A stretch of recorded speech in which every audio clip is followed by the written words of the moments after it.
Hello viewers, welcome to IT System Admin and Information Technology Learning Tutorial channel for you.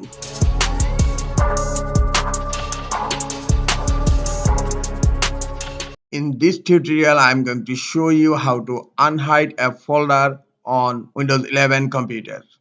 Sometimes it becomes very important for you, so don't forget to watch full video. To unhide a folder on Windows 11 computer, go to your File Explorer and click on View option on menu bar, and here you will find an option Show. Go to Show, and here you will find Hidden Items. Click on Hidden Items and you will find your hidden folder here, and it is still hidden.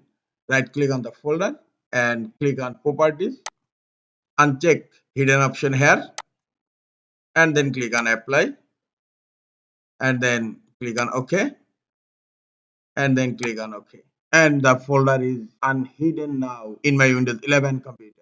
This is the easiest way to unhide a folder on Windows 11 computer. This is all for today. Hope this tutorial is helpful for you. Keep watching for next tutorial. Thank you very much.